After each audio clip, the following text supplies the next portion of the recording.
etika nggak bisa dipersalahkan karena nggak bisa dihukum, itu nggak ada aturan hukumnya gitu. Orang harus mungkin hanya di apa namanya, hanya sanksi moral aja ya, mungkin akan dilihat sinis oleh orang lain gitu kan. Ini orang nggak punya etiket gitu kan. Nah itu ya kira-kira ya. Oke, ada lagi? Pak, izin Ya, Mbak bertanya. Rosmi. Oke, Mbak Rosmi silakan. Ini Pak, mau nanya, saya naik kendaraan angkot gitu. Nah, kan kalau naik angkot itu biasanya kita ditarikin uang, tapi saya tuh udah nih, saya tuh kelupaan dan kernetnya juga itu lupa waktu mau turun nggak narikin uangnya gitu. Nah, itu masuknya ke etika deontologis atau apa ya Pak? Atau kebajikan? Oh ya, oke silakan, mungkin ada yang mau komentar dulu ini. Jadi Mbak Ros ini ketika naik angkot lupa membayar ya, dan keretnya juga lupa menarik ongkosnya gitu kan. Nah ini masuk, kalau dilihat dari aliran etika itu masuk pelanggaran aliran etika atau tidak gitu. Ada yang mau komentar? Atau mungkin masuk ke aliran etika mana ini?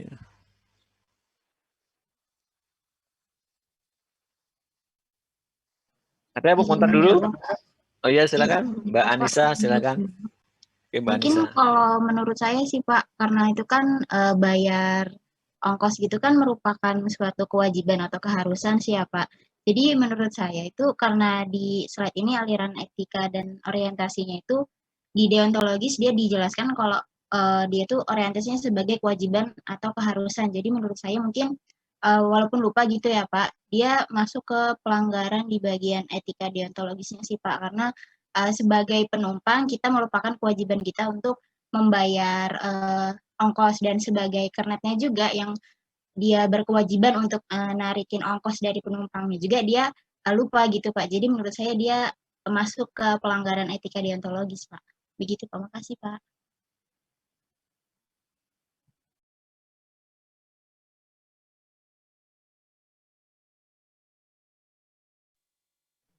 Masih di mute. Maaf Pak, mic-nya masih di mute.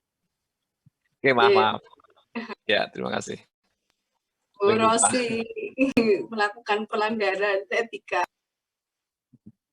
Ya, jadi tadi Mbak Anissa sebutkan bahwa kewajiban seorang penumpang itu harus membayar ya, dan kewajiban seorang kernet harus menarik ongkos gitu. Sama-sama lupa melakukan kewajibannya gitu kan. Nah ini ada kewajiban yang tidak dipenuhi, berarti ada pelanggaran etika deontologis ya tadi disebutkan. Oke, itu setuju ya? Ada pelanggaran etika di situ. Tapi kalau tadi disebutkan dia nggak berniat melanggar karena lupa, ya mungkin itu kasus lain ya. Nah, mungkin bisa kita lihat juga bahwa apa namanya,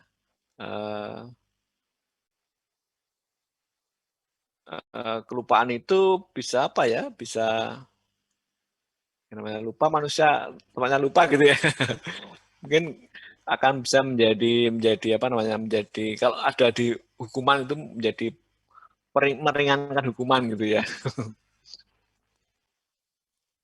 Saya nggak sengaja Pak misalnya gitu. Nah, mungkin jadi keringan hukuman. Misalnya ada kecelakaan lalu lintas gitu kan. Kemudian korbannya misalnya mengalami luka yang cukup serius atau mungkin bahkan meninggal. Nah, ketika itu meninggal, itu akan berbeda kasusnya ketika orang mengakibatkan orang lain juga meninggal, misalnya dengan tadi itu meninggalnya secara disengaja, misalnya seperti meracuni orang dan sebagainya. Nah, itu kan perbuatannya sama-sama menghilangkan nyawa orang lain ya. Satu akibat kecelakaan, dan satu akibat mungkin meracuni orang. Nah, itu mungkin sama-sama kena hukuman karena dia punya kewajiban untuk menjaga keselamatan orang lain ya. Orang lain. Nah, tapi yang satu itu karena karena mungkin tidak sengaja dan mungkin ya bukan kemauan dia gitu kan karena kecelakaan, ya mungkin secara hukumannya mungkin akan berbeda dengan ketika orang yang melakukan pembunuhan atau mungkin pembunuhan yang berencana gitu kan. Beda. Tapi mungkin tadi seperti tadi lupa membayar tadi itu mungkin bisa tetap ada pelanggaran, tapi mungkin kalau ada hukuman mungkin hukumannya lebih ringan gitu kan.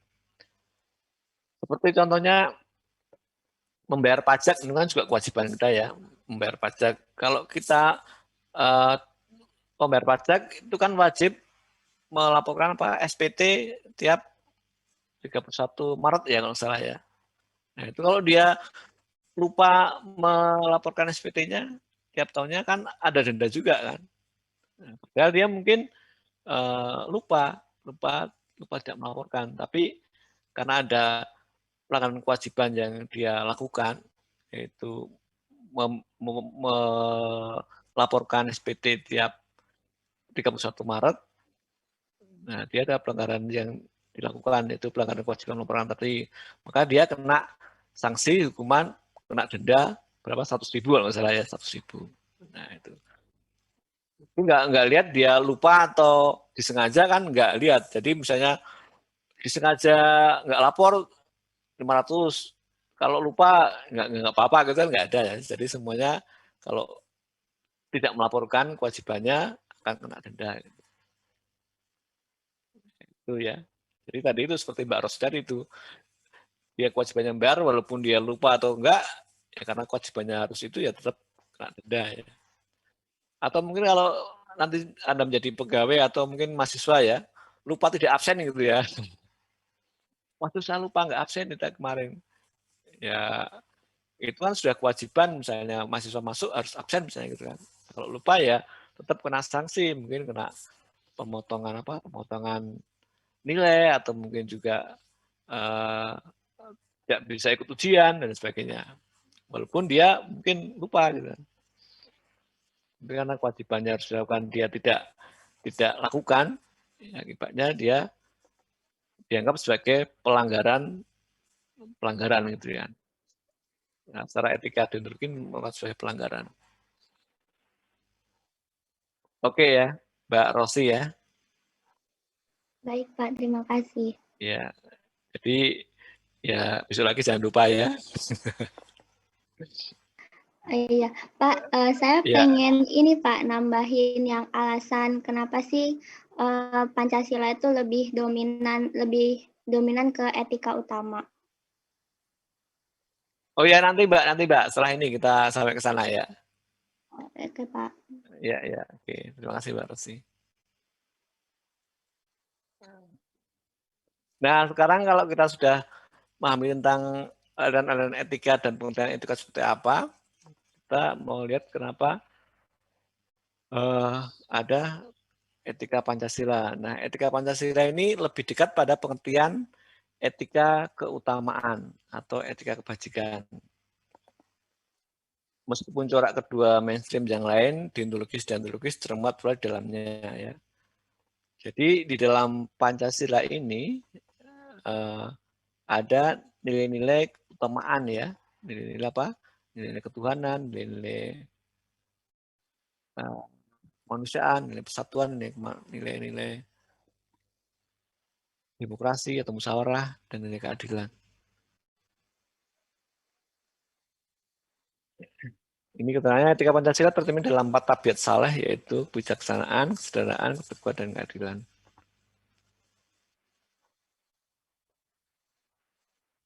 Keadilan artinya memberikan sebagai rasa wajib kepada diri sendiri dan manusia lain, serta terhadap Tuhan terkait dengan sesuatu yang telah menjadi haknya. Nah ini jadi ketika kita nilai keadilan ini, ketika kita memberikan kewajiban kita, baik pada manusia maupun kewajiban kita terhadap Tuhan, yang sudah menjadi hak manusia lain ataupun hak Tuhan. Kalau misalnya hak Tuhan itu apa? Kewajiban manusia yang menjadi hak Tuhan itu apa? Contohnya, Ibadah, Pak. Ibadah Kewajiban. ya. Jadi hak Tuhan itu adalah untuk kita sembah gitu kan. Ya. Jadi Tuhan berhak untuk kita sembah. Jadi kita wajib menyembah Tuhan. Jadi kita melakukan kewajiban kita untuk memenuhi hak Tuhan. Ya. Jadi zat atau apa ya, atau entitas atau apa yang kita sebut wajib kita sembah atau boleh kita sembah adalah Tuhan itu ya. Nah, maka itu adalah menjadi hak Tuhan. Dan kita manusia melakukan kewajiban kita untuk menyembah kepada Tuhan. Itu adalah kewajiban yang menjadi hak Tuhan. Nah, kalau kewajiban kita dan menjadi haknya manusia lain, ya tentu saja banyak ya. Manusia lain perlu dihormati ya, kewajiban kita memberikan penghormatan kepada orang lain ya, memenuhi hak orang lain. Dan begitu juga kebalikannya ya, kita berhak untuk dihormati dan orang lain juga wajib menghormati pada kita, misalnya gitu kan. Atau kewajiban saling tolong menolong ya. Jadi kita wajib menolong orang lain dan orang lain punya hak untuk ditolong oleh orang lain lagi ya.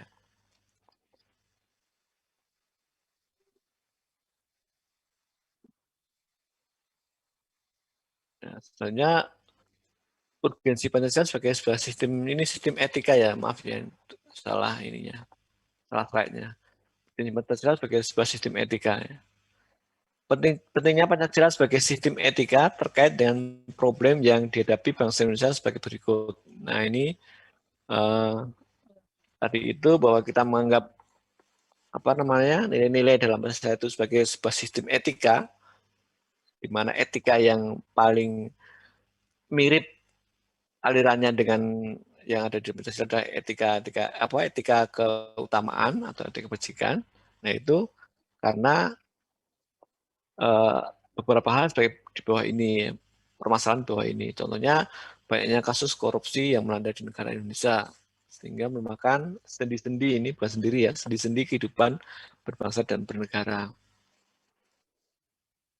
Nah ini kalau kasus korupsi ini,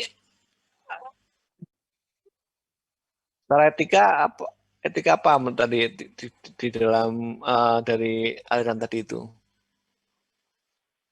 Kalau misalnya dia korupsi tapi untuk membantu orang lain, ada nggak kira-kira seperti Robin Hood itu? Nggak ada ya. Korupsi, karena definisi korupsi itu adalah untuk memperkaya diri sendiri gitu dan kelompoknya. Nah itu kan suatu perbuatan akhir yang tidak adil ya. Dia memperkaya diri sendiri dan ataupun kelompoknya sendiri gitu. Berarti secara baik etika teologis yang tujuan akhirnya dari dia korupsi itu juga sudah salah. Kemudian dari etika kewajibannya dia juga salah ya, etika deontologisnya ya. Karena dia tidak melakukan kewajiban dia, misalnya biasanya kalau korupsi itu kan dia punya kewenangan ya, kewenangan terkait sesuatu gitu kan. Dia misalnya kewajiban dia, ini contoh ya, misalnya contoh korupsi gini. Ada seorang pengawas proyek ya, pengawas proyek. Nah, dia kan melakukan korupsi. Pengawas proyek kan kewajibannya adalah apa? Kewajibannya adalah mengawasi proyek yang sedang berjalan. Nah, ketika dia korupsi, tentu saja kewajiban dia sebagai pengawas kan tentu saja tidak akan bisa berjalan dengan baik kan. Karena dia biasanya kan kalau korupsi dalam pengawas proyek ini kan biasanya kan dia akan disuap oleh si pelaksana proyek itu supaya dalam mengawasi proyeknya tidak ketat misalnya gitu kan. Atau kalau ada yang salah-salah supaya diloloskan gitu kan. Dan saja dia ketika dia menjalankan tugasnya sebagai pengawas tersebut, ketika dia melakukan perbuatan itu, kewajiban dia tidak akan dilaksanakan. Kewajiban dia sebagai pengawas harusnya kalau ada pelanggaran pelaksanaan pekerjaan, dia tegur atau dia tidak terima gitu. Ketika dia sudah menerima suap, dia tidak akan melakukan kewajiban tersebut. Nah, ini kasus suap seperti ini masuk dalam secara deontologi, aliran etika deontologinya dia salah ya, karena tidak melakukan kewajiban dia sebagai seorang pengawas, karena sudah disuap oleh pelaksana proyeknya atau yang melaksanakan pekerjaan tersebut. Nah, ini kasus korupsi ini. Kemudian contohnya masih terjadinya aksi terorisme yang mengatasnamakan agama sehingga dapat merusak semangat toleransi dalam kehidupan umat beragama. Nah, ini juga ada pelanggaran tadi itu ya, nilai-nilai keutamaan sebagai seorang manusia dia tidak jalankan ya. Tadi disebutkan nilai-nilai keutamaan yang sudah kalian sebutkan di setiap agama adalah misalnya menghargai orang lain, menghormati orang tua, saling tolong menolong dan sebagainya. Nah, itu kan nilai-nilai mulia tersebut, nilai-nilai utama tersebut tidak dia terapkan di dalam kegiatan terorisme ini. Ketika masih terjadi pelanggaran hak asasi manusia, ya, masih banyak pelanggaran hak asasi manusia di negara kita. Contoh yang terakhir kemarin misalnya ada pembakaran gereja ya, kalau nggak salah. Nah, itu kan pelanggaran hak asasi manusia untuk beribadah. Nah, beribadah kan sudah dijadikan sudah dilindungi oleh undang-undang. Setiap manusia punya kebebasan untuk beragama dan beribadah menurut masing-masing. Nah, ini sudah menjadi hak asasi manusia yang dilanggar oleh orang lain. Atau kesenjangan antara kelompok masyarakat yang kaya dan yang miskin. Ini mungkin banyak kita jumpai mungkin di perkotaan ya, ada rumah yang sangat besar gitu kan, dengan rumah yang berdesak-desakan di gang-gang gitu kan. Jangan kelihatan sekali ya. Ini juga akan menunjukkan kecemburuan antara kelompok atau mungkin pemerataan kesejahteraan yang tidak merata. Banyak orang kaya yang tidak bersedia membayar pajak. Nah, ini juga tadi ya, orang yang tidak melakukan kewajibannya ya. Nah, ini dulu mungkin pernah dengar ya, ada contoh kasus para pemilik kendaraan sport seperti misalnya Ferrari, Lamborghini itu ternyata mereka tidak membayar pajak kendaraannya gitu kan. Karena memang kalau kita lihat pajak kendaraannya itu bisa buat beli mobil baru gitu. Mobil sekelas-kelas LCGC gitu bisa dapat sekedar bayar pajak kendaraan orang-orang kaya ini. Nah, mereka tidak melakukan pembayaran pajak kendaraan bermotornya. Padahal mereka menikmati jalan yang dipakainya ya. Ada jalan dipakai itu kan dibayar oleh pajak dari masyarakat. Ya. Jadi dia mau menikmati fasilitasnya tapi tidak mau membayar kewajiban dia sebagai penikmat fasilitas tersebut. Ya. Kecuali kalau dia mengatakan bahwa mobil saya nggak pernah saya pakai ini, yang saya pajang dalam rumah gitu, saya nggak pernah turun ke jalan raya ya mungkin nggak bayar pajak nggak apa-apa ya, karena dia nggak menggunakan fasilitas jalan gitu. Artinya dia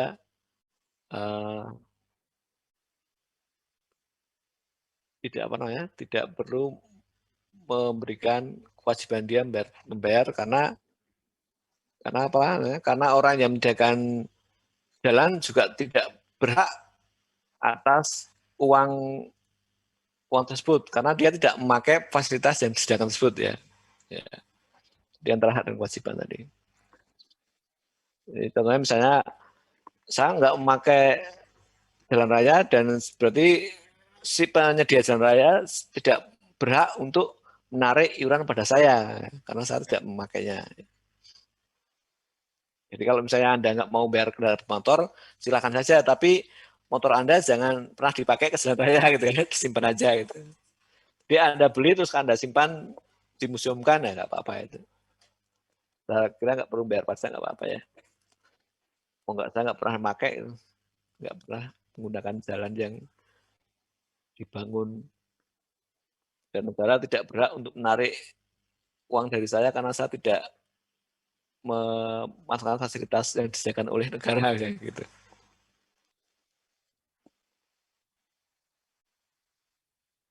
Oke, ini enggak saya. Nah, sekarang diskusi aja ya kita ya. Masih ada waktu 45 menit. Kita diskusi aja ini, jelaskan kedudukan agama, Pancasila, dan etika dalam kehidupan individu dan warga negaranya. Nah, baik diskusi.